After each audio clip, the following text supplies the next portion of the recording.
Hello, this is Paul Humiller at Dream Guitars, and today I'm here with Danny Ellis.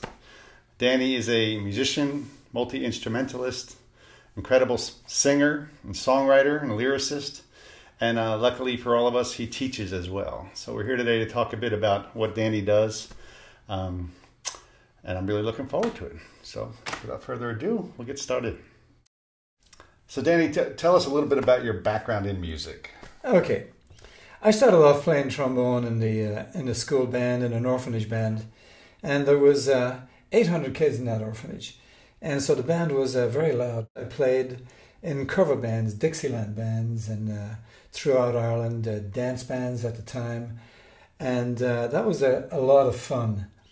Danny, the day that you and I met, it was at Warren Wilson College, the Swannanoa Gathering, and you were teaching there. Mm-hmm. And I had seen you perform the evening before, and you just melted everybody in the place with your song "Shine" and the incredible intensity of the lyric and your voice. It was mesmerizing. And the next day when I met you, I mentioned to you that I humbly also wrote songs, and but I also said that I had quite a few that over the years, many songs that I've written and never finished, and that sort of thing. And I remember you very clearly looked at me and said, "Paul, there's a reason for that."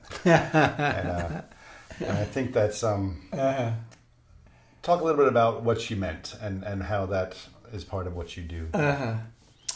Well, I think what happens is we get inspired with an idea, or maybe it's a riff or a groove or whatever it is, and we kind of like allow all kind of other elements to come in, and what it does is it diffuses the original focus of the idea. See, if you have an idea for a song, then somehow or another you are touched by an idea. Something hit you somewhere that meant something to you. Mm-hmm. So if you can keep following that initial thing, the song will be able to finish itself. And one of the techniques that you showed me in one of our sessions together was the gaze and gazing into your idea and finding the path. Can you talk a little bit about what that is and how you teach that? It's kind of like a mindfulness thing, but it's mindfulness with a purpose. It's a mixture of kind of like intentionality and surrender. And I'm writing a book at the moment called Passaggio, and Passaggio is like that, finding a bridge between the outer and the inner.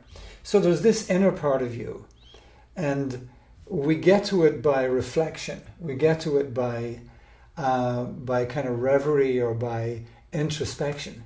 And then there's this outer part, which is kind of like our ideas, our mental landscape, all the things that are there about your song. Mm-hmm. And what I can teach people to do, or students to do, and you've experienced it, is to sit very still and almost like gaze in reverie into your song.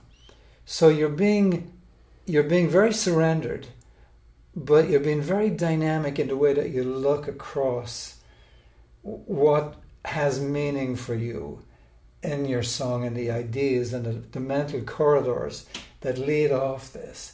And you can be very still and just find ways into your song. Danny, tell us a little bit about what you enjoy about teaching in particular.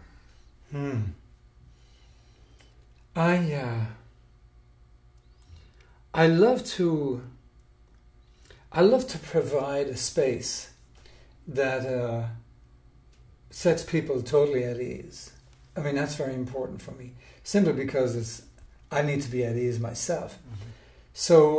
So I love being with people who want to be at ease and open up to the possibility of seeing things differently. And that doesn't just have to do with me. One of the things I love about teaching is that I'm learning just as much from the student. And when I recognize the student, the student has that same energy, the same soul as I have. Mm-hmm. And when I recognize that in a student, and truly recognize it, something really amazing happens. And little things that I've learned, I can then transmit them really kind of easily from that recognition. That's what I love about teaching.